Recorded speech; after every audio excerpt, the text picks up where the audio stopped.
میں کبھی تفصیل میں اس قصے کو نہیں سنا سکا کہ میرے جذبات میرے اوپر غالب آ جاتے ہیں، میرے الفاظ بکھر جاتے ہیں، ٹوٹ جاتے ہیں، میرا بند ٹوٹ جاتا ہے۔ لیکن اس کی متھ کیا ہے؟ یہ کیوں ہوا؟ یہ کیوں ہوا؟ یہ اس لیے نہیں ہوا کہ 10 دن رو پیٹ کے تم چھٹی کرو، اس لیے نہیں ہوا۔ ایک سبق ہے، ایک پیغام ہے کہ اللہ کو راضی کرنے کے لیے اتنی بازی لگانی پڑے تو لگاؤ۔ بھوکے پیاسے، کہ گرمی کے روزے آتے ہیں 12 گھنٹے پیاس میں آدمی تڑپ کے رہ جاتا ہے۔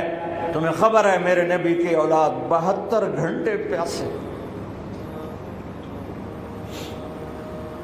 پیاس کی شدت، پانی کا قطرہ نہیں، اور آگے انسان کی شکل میں درندے کھڑے ہوئے ہیں۔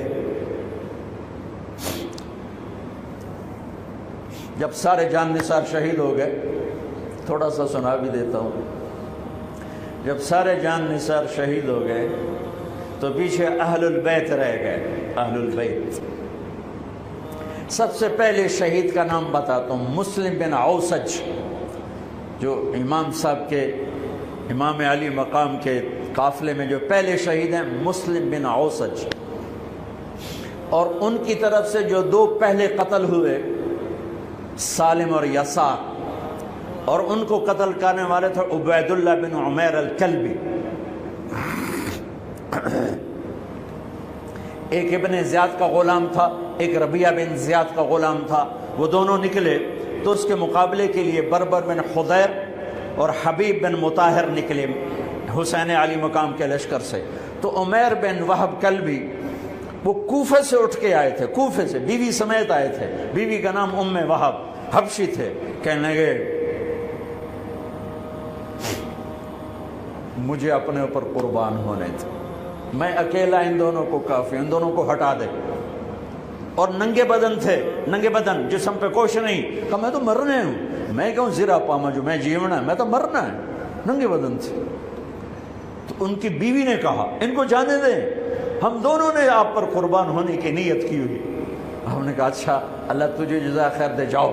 تو اس اکیلے نے دونوں کمبختوں کو جہنم میں پہنچا دیا، سالم اور یسار۔ تو ان میں سے ایک آدمی بولا یہ مرنے آئے ہیں، اگر اکیلے لڑو گے تم سب کو مار دیں گے، اور تسی تو جیون دے طلبگار ہو، مرن دے طلبگار ہیں، مرن والے نو مارنا کوئی سوکھا کام ہوندا ہے، وہ ان پر کٹھے حملہ کرو۔ پھر حملہ عام ہوا تو پہلے شہید ادھر سے مسلم بن اوسج، جب وہ گر رہے تھے تو کہہ رہے تھے حسین کی حفاظت کرنا جب تک سانسوں میں سانس باقی۔ آپ کے لشکر میں ادھر زہیر بن القین، یعنی رائٹ سائڈ پر زہیر بن قین ایک چھوٹا جھنڈا، لیفٹ سائڈ پر حبیب بن مظاہر ایک جھنڈا، درمیان میں آپ کے بھائی عباس بن علی جن کے ہاتھ میں بڑا جھنڈا تھا، اور بڑا نشان کا جو علامت تھا وہ عباس بن علی کے درمیان میں تھا۔ 32 گھوڑ سوار تھے اور 40 پیدل تھے۔ جب انہوں نے پہلا حملہ کیا تو 32 نے 3000 کا منہ پیچھے کر دیا۔ تو ابن زیاد نے کہا پہلے ان کے گھوڑوں کو مارو، ان کے گھوڑوں کو مارو۔ تو 500 تیر اندازوں نے کٹھے ان کے گھوڑوں پہ تیر چلائے تو سب کے گھوڑے گر کے ختم ہو گئے۔ پھر ساری پیدل ہو گئے، تو پھر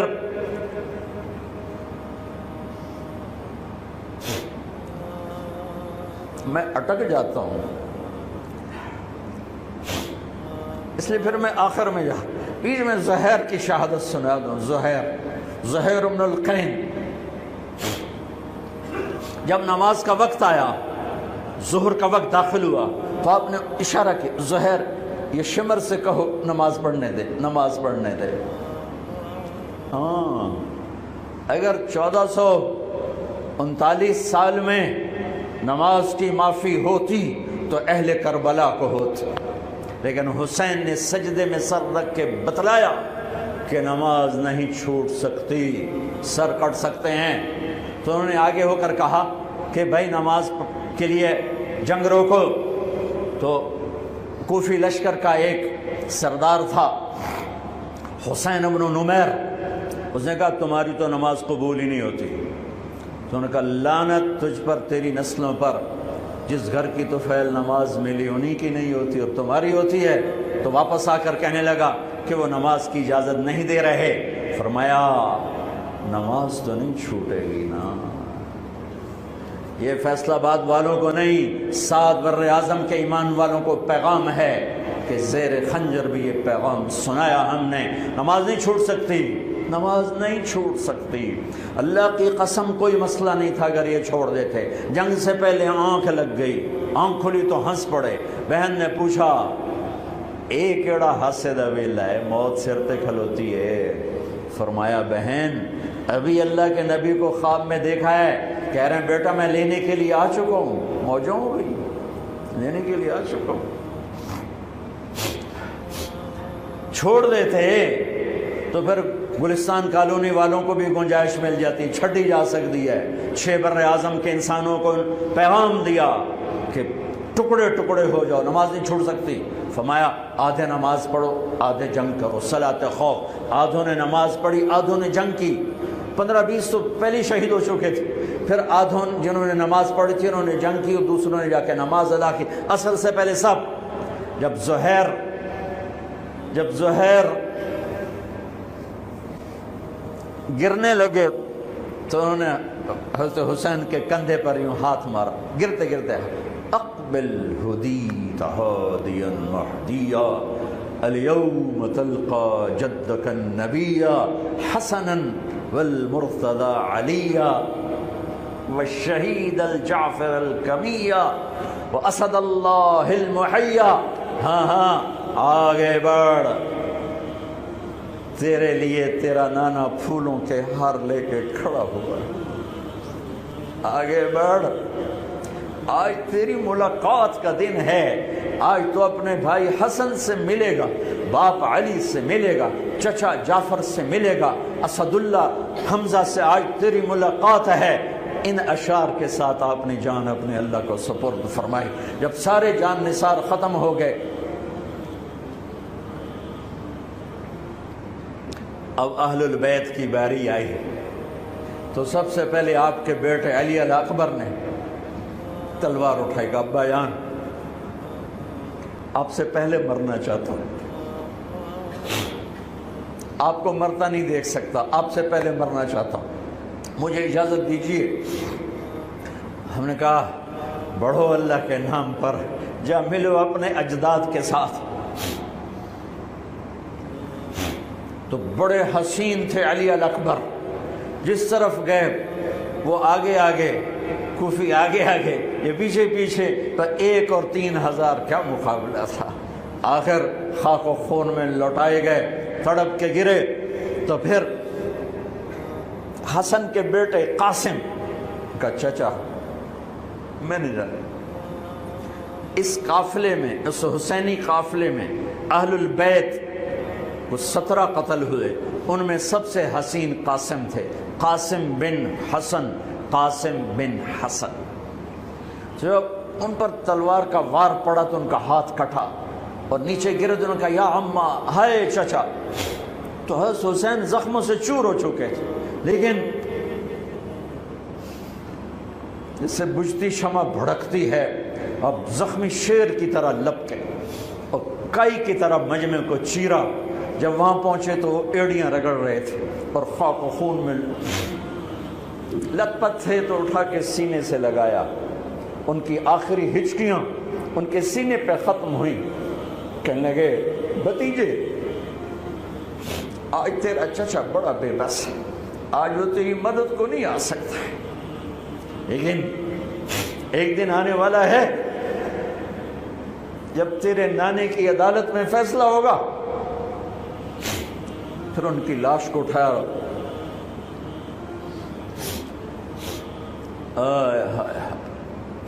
عبداللہ بن حسن، ابو بکر بن حسن، قاسم بن حسن، علی بن حسین لاشیں پڑے ہوئے ہیں. عبداللہ بن عقیل، عبد الرحمن بن عقیل، علی کے بھائی لاشیں پڑے ہوئے ہیں. اپنے بھائی عباس بن علی، محمد بن علی، عبداللہ بن علی، عثمان بن علی، ابو بکر بن علی اور حسین بن علی، 5 بھائی پہلے لاشیں پڑے ہوئے ہیں۔ اون بن عبداللہ بن جعفر، محمد بن عبداللہ بن جعفر، عبد الرحمن بن مسلم بن عقیل، جعفر بن مسلم بن عقیل، عبداللہ بن مسلم بن عقیل، عبداللہ بن ابو سعید بن عقیل، یہ سب اہل البیت ہیں جن کے لاشوں کے انبار ہیں۔ اور آخر میں ایک بچہ 2 سال کا عبداللہ، آپ کو خواب و خیال بھی نہیں تھا کہ اس بچے پر بھی کوئی اس طرح کا ظلم و ستم ڈھائے گا، تو آپ جب اکیلے رہ گئے تو آپ نے کہا عبداللہ کو بھیجو۔ آخری ملاقات بیٹے سے، تو اس کو سینے سے لگایا، چوم کے یہاں بٹھایا، ابھی تقدیر کا کچھ امتحان باقی تھا۔ 2 سال کا بچہ، شامی لشکر سے بنو اسد کا ایک بنو ابن الموقد، اس نے تیر جو چلایا، خطا بھی جا سکتا تھا، یہاں آ کے لگا اور پار ہو گیا۔ بچے کی گردن ایسے ڈھلک گئی، یہاں امام علی مقام۔ ارے بھائی، میں قطر ہاسپٹل گیا کسی کام، تو وہاں کسی کا بچہ تھا منگوڑے میں، ہاسپٹل میں، ویسے تڑپ رہا تھا، پتہ نہیں اس سے کیا تھا، اور اس کی ماں ایسے اس کو کھڑی دیکھ، یہ منظر میں آج تک نہیں بھولا۔ اس ماں کے چہرہ، صرف اس کی آنکھیں نہیں رو رہی تھی، مجھے اس کا سارا وجود روتا ہوا دکھائی دیا۔ اس بچے کے اوپر ڈاکٹر کھڑے ہوئے ہیں، اچھا نہیں کیا، مجھے نہیں پتا اس کو کیا تھا، وہ ایسے ایسے بے قرار ہو کے تڑپ رہا تھا۔ یہ 2001 کا واقعہ ہے، 16 برس گزر چکے ہیں، میں واقعہ نہیں بھول سکا ہوں۔ اس باپ کو سوچو جس کے سامنے 2 سال کے بچے کے گردن کے تیر پار ہو گیا ہو، اور پھر وہ خون، یہاں بچے کا خون دونوں ہاتھوں میں لیا اور یوں آسمان کی طرف بلند کر کے کہا، میرے رب، بس تو راضی ہو جا، تو راضی ہے تو کم ہی بڑھ گئے۔ یہ پیغام ہے فیصل آباد کے تاجروں کو، پورے ملک کے تاجروں کو، پوری دنیا کے اہل ایمان کو، کہ اللہ کو پانے کے لیے ہر سودا قبول ہے، قبول ہے۔ ہاں، پھر کھڑے ہو گئے کہ چل بچیا تو چل، تیرا پیو بھی آ رہا ہے۔ اب آپ کو شہید کرنا کوئی مسئلہ نہیں تھا، زخموں سے چور تھے، لیکن ہر کوئی ڈرتا تھا بھئی میں نہ مارا۔ تو شمر آیا بدبخت، کیوں نہیں قتل کرتے ہو؟ تو ابو زرع بن شریک تمیمی نے پہلا وار سیدھا کیا، جو یہاں لگا، شانے پر لگا، تو اس سے آپ ڈولے، تو سنان بن انس نے سینے پر نیزہ مارا، اس سے آپ گرے، تو شمر نے کہا سر کاٹو، تو خولہ بن یزید آگے بڑھا، پھر ڈر کے پیچھے ہٹ گیا، تو سنان بن انس نے اس کو گالی نکال کر پیچھے دھکا دیا، اور اس امت کا بدبخت ترین انسان جس نے میرے نبی کے نواسے کی وہ گردن کاٹی جس پر میرے نبی کے بوسے تھے، گردن کاٹ کے سر اوپر چڑھا دیا۔ پھر خیموں کی طرف بڑھے، تو اللہ کو زندگی مقصود تھی، آل رسول کی نسل چلنی تھی، تو علی ابن الحسین بیمار تھے، ایمن جن کو زین العابدین، اب ابھی میں نے ان کا قصہ سنایا، اس پر شمر کی تلوار رک گئی کہ چلو بیمار ہے چھوڑ دیا جائے، بیمار ہے چھوڑ دیا جائے۔ تو خواتین، بچے، حضرت علی کی بیٹیاں فاطمہ بنت علی، زینب بنت علی، حضرت حسین کی بیٹی سکینہ بنت حسین، اور آپ کی بیگم رباب، آپ کو بیویوں میں سب سے محبوب بیوی تھی رباب۔ آپ فرمایا کرتے تھے جب رباب میکے چلی جاتی ہے تو میری تو نیند ہی اڑ جاتی ہے، اتنا ان سے پیار تھا، وہ بھی ساتھ تھی۔ ان سب کو ان کے کانوں کی بالیاں کھینچ کے اتار دی۔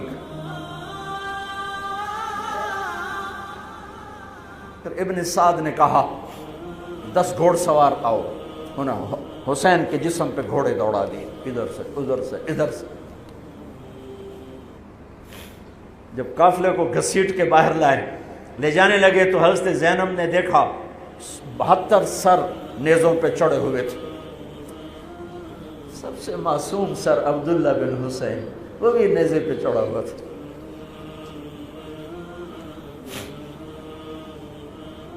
ہم نے کربلا کو افسانہ بنا دیا، یہ کمائی کا ذریعہ بنا لیا۔ یہ ایک پیغام ہے طبقات امت کے لیے، مت ضمیر بیچو، مت ضمیر بیچو۔ ٹکڑے ٹکڑے بدن، تو حضرت زینب کی زبان سے چند الفاظ نکلے جنہوں نے، آپ حیران ہوں گے، کوفی لشکر والے رونے لگے جو ابھی قتل کر رہے تھے، ان کی آنکھوں میں آنسو آ گئے۔ وا محمدا وا محمدا،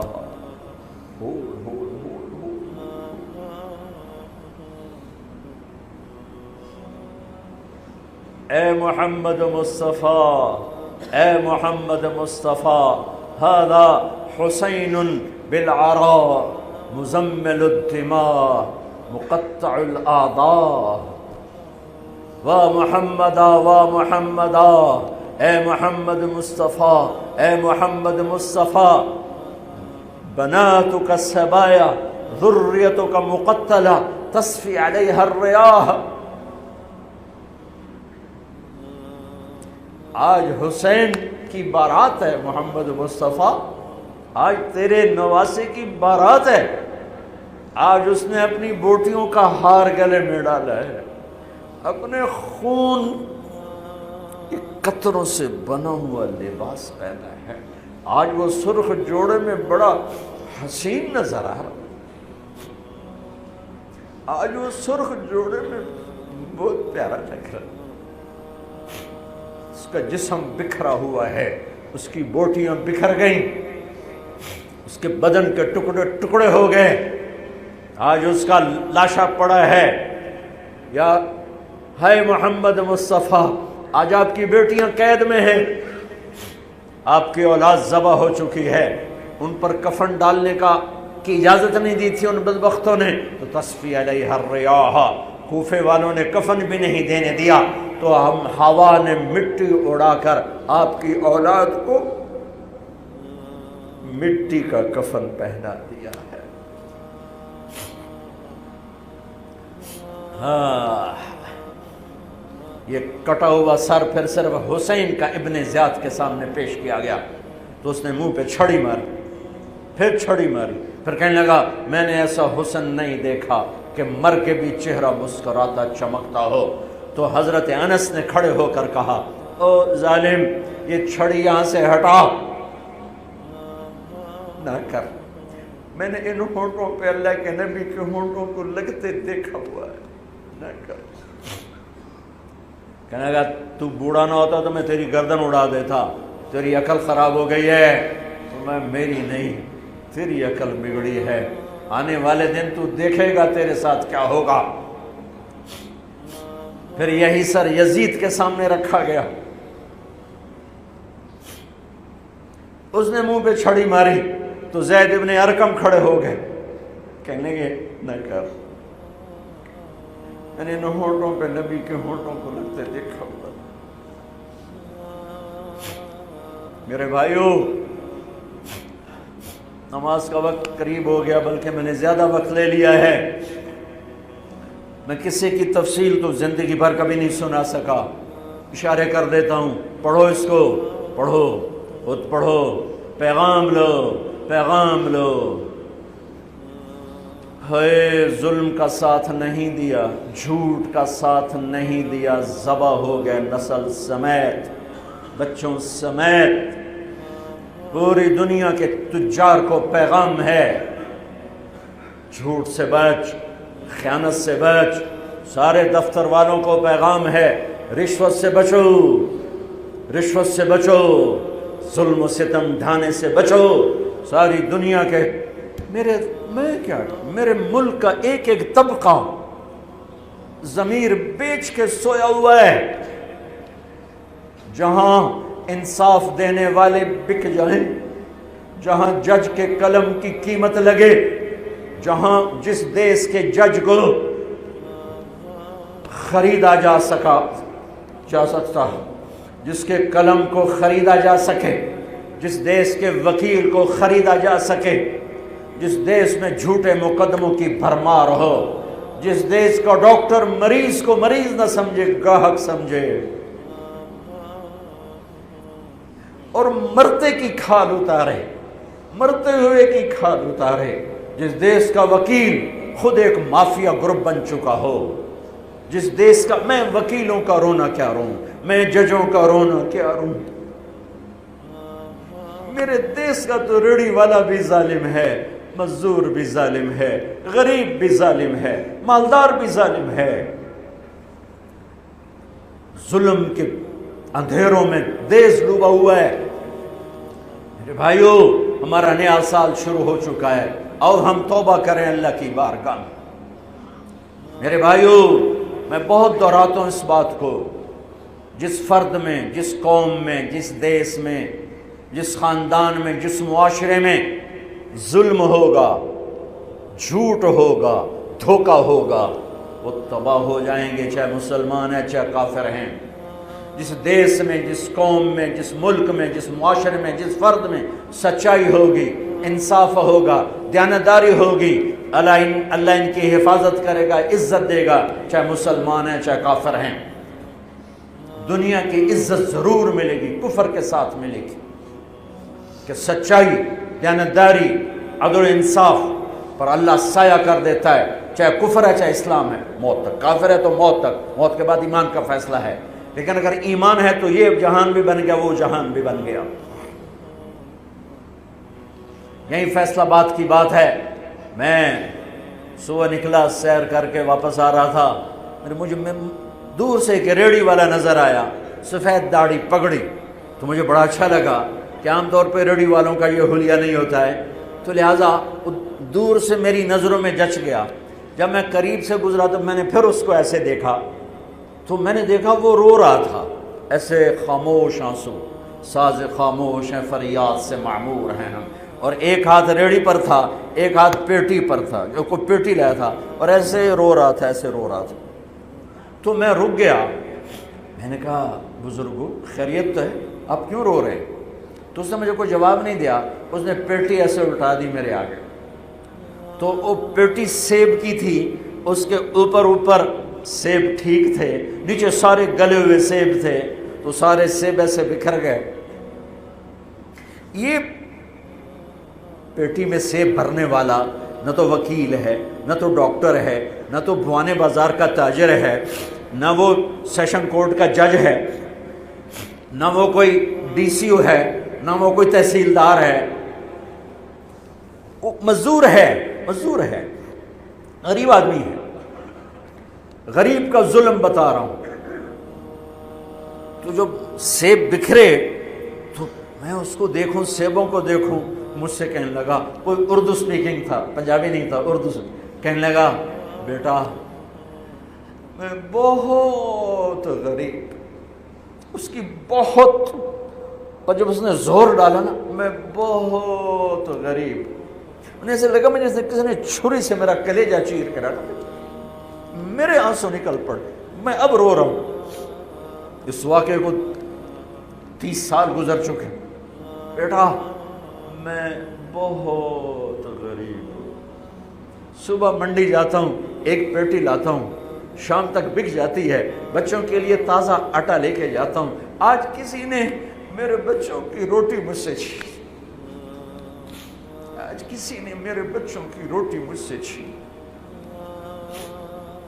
اسی سیب کی پیٹی کو اب اوپر تک لے جاؤ کہ لوگ جانوں سے کھیل رہے ہیں، اپنی عزت اقتدار جھوٹی عزتوں کے لیے عزتوں سے کھیل رہے ہیں، جانوں سے کھیل رہے ہیں، حقوق سے کھیل رہے ہیں۔ یہاں ایسے ضمیر بکتے ہیں جیسے بھیڑ بکریاں بکتے، یہاں ایسے زبان کے بول بکتے، اے نہیں کسائیاں کول جاؤ تو بچ سری دے وے زبان بھی آیا تو سر بھی آیا، یہاں ایسے دماغ بکتے ہیں جیسے بکرے کی سری بکتی ہے، ایسی زبانیں بکتی ہیں جیسے بکرے کی زبان بکتی ہے، ایسے ضمیر کے سودے ہوتے ہیں جیسے بھیڑ بکریوں کے سودے ہوتے ہیں۔ اور میری جیب خالی تھی، میرے پاس کچھ بھی نہیں تھا، میں تو ایسے صبح نکلا تھا، مجھے اتنا صدمہ ہو کہ ہائے کوئی میری جیب اتنے پیسے تو ہوں دیتے، بابے دی پیٹی جو کہ پیسے تھے انہوں میں دے ہی دینا۔ آج تک مجھے یہ دکھ رلاتا ہے پھیلا دو سارے پنجاب سے، وہ کراچی سے لے کر خپلو تک، گلگت تک، سب کچھ یہی ہو رہا ہے۔ روتے ہیں حسین کو، کھڑے ہوئے ہیں یزید کے ساتھ، روتے ہیں آل رسول کو، کھڑے ہوئے ہیں شمر کے ساتھ، ابن زیاد کے ساتھ۔ ان مگر مچھ کے آنسوؤں کی میرے رب کی بارگاہ میں کیا قیمت ہے؟ میرا معاشرہ ظلم و ستم میں ڈوب چکا ہے۔ کہتے کہتے کہتے کہتے عمر بیت گئی۔ بھائیو جتنے بیٹھے ہو اتنے تو توبہ کریں ہم، کہ آؤ بھائی آج ہم اپنے اللہ کو راضی کرنا، اپنی زندگی کی منزل بنائیں، اپنی زندگی کا مقصد بنائیں۔ ظلم سے نکلو، جھوٹ سے نکلو، بہتان سے نکلو، رشوت سے نکلو، حرام سے نکلو، شراب سے نکلو، زنا سے نکلو، بدکاری سے نکلو، فحاشی سے نکلو، جوئے سے نکلو، جھوٹے مقدموں سے نکلو، جھوٹی گواہیوں سے نکلو۔ قتیبہ بن بکار کی مجلس میں مصر کا بادشاہ واز سنتا تھا، 18 برس آتا رہا، 18 برس، اور ہر سال 1000 دینار، 1000 دینار ان کو گفٹ کرتا تھا، 1000 دینار، کوئی 10 کروڑ روپیہ بنتا ہے، 1000 دینار۔ 18 سال کے بعد ایک فتوے پہ دستخط مانگے کہ یہاں سائن کر دیں، فتویٰ غلط تھا۔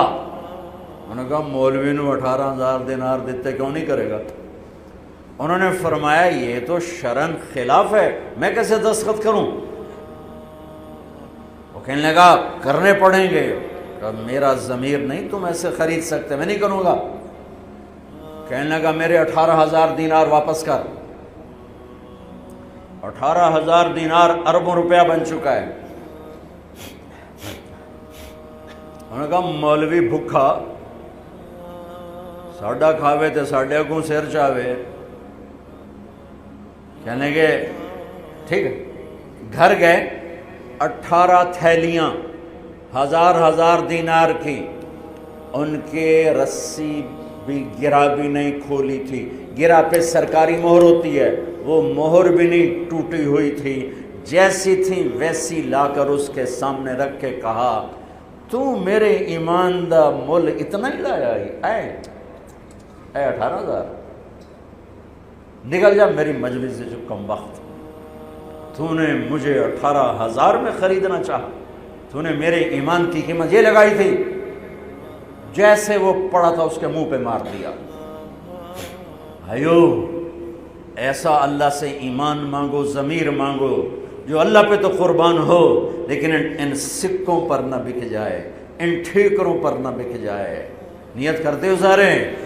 توبہ کرتے ہو میرے ساتھ؟ کہو یا اللہ میری توبہ، پھر کہو یا اللہ میری توبہ، پھر کہو یا اللہ میری توبہ۔ کی ہے تو اللہ کے ہاں قبول ہے، چونکہ میرے رب کو توبہ جیسے پسند ہے۔ سبحان اللہ۔ اور میری تمہاری تو عمر ہی کوئی نہیں ہے۔ میرا رب کہتا ہے میرا بندہ اتنے گناہ کر کہ زمین سے اٹھا کر آسمان کی چھت کو لگا دے، یہاں سے اٹھا کر آسمان کی چھت کو لگا دے، پھر صرف ایک دفعہ کہنا یا اللہ معاف کر دو، میں ساری معاف کر دوں۔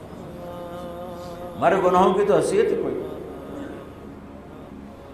میں نے مانچسٹر میں بیان کیا، آخر میں ایسے توبہ کروائی تو ایک نوجوان آ گیا، لاہور کا تھا، کہا جی مولانا صاحب یہ گناہ معاف ہو گئے سارے؟ میں نے کہا ہاں۔ یہ توبہ پہ ہو گئے؟ واقعی ہو گئے؟ میں نے کہا بالکل۔ جی میں نے بہت گناہ کیے ہیں، سارے معاف ہو گئے؟ میں نے کہا بالکل ہو گئے۔ جی میں نے بہت کیے ہیں۔ میں نے کہا بیٹا تیری تو عمر ہی کوئی نہیں، تو نے کتنے کیے ہوں گے؟ تو رب کی رحمت کو جانتا نہیں۔ ہمارے بر صغیر کا معاملہ ڈراتے زیادہ ہیں، اتنا اللہ سے ڈرایا کہ اللہ سے جدائی کر دی، اللہ سے ہی بھگا دی۔ ایک دفعہ ایک آدمی کہنے لگا تسی مولویاں ساڈے کولو ساڈا رب بھی کھو لیا۔ بہت مالدار آدمی تھا۔ تسی مولویاں ساڈے کولو ساڈا رب بھی کھو لیا، تسی سانو رب کولو اتنا ڈرایا اتنا ڈرایا کہ اسی ہن آنے پتہ نہیں ساڈے نال اس کرنا کی۔ میں نے کہا یار میں تو نہیں ڈرا، تمہیں تو خوشخبری دو بھائی اللہ کے پاس آ جاؤ، اللہ کے پاس آ جاؤ، نہ کہیں جہاں میں امان ملی، جو امان ملی تو کہاں ملی، میرے جرم خانہ خراب کو تیرے عفو بندہ نواز۔ اور کوئی راستہ ہے؟ اللہ کو مناؤ، ایک بول پہ مانتا ہے، ایک بول پہ مانتا ہے، ایک آنسو پہ مانتا ہے، پھر ٹوٹ جائے پھر کر لینا، پھر ٹوٹ جائے پھر کر لینا۔ اور یہ تبلیغ کا کام، اس کو سیکھنے کی محنت ہے، اللہ ہمت دے تو ٹائم لگانا۔ نیا سال شروع ہو رہا ہے، کسی سے لڑے ہوئے ہو صلح کرو، کسی کا حق مار کے بیٹھے ہو واپس کر دو، نہیں کرنے کی طاقت تو جا کے معافی مانگ لو کہ جب ہوگا میں دے دوں گا، جب ہوگا میں دے دوں گا۔ کسی کے ساتھ بغض ہے دل کو صاف کرو، کسی کا نفرت ہے دل کو صاف کرو، کسی سے بائیکاٹ کیا ہوا ہے ابھی جا کے اس سے مل لو، اس سے ملاقات کر لو، اور اس سے سینے سے لگا لو کہ نیا سال اس طرح شروع ہو کہ ہمارا دل پوری دنیا کے لوگوں سے صاف ہو۔ تو اللہ تعالیٰ بھی ہمارے گناہوں کو صاف فرمائے گا، معاف فرمائے گا۔ اللہ تعالیٰ ہمیں اور آپ کو عمل کی توفیق بخشے۔ جتنا مجمع آئے ہو، اگر نماز میں سستی ہے تو بھائی آج کے بعد نماز نہیں چھوڑ، ٹھیک ہے نا؟ اور ایک جھوٹ نہیں بولنا، سچ بولنا ہے، ٹھیک ہے؟ کسی کو دھوکہ نہیں دینا، دیانتداری سے کام کرنا ہے۔ یہ چند کام کرنے کے کام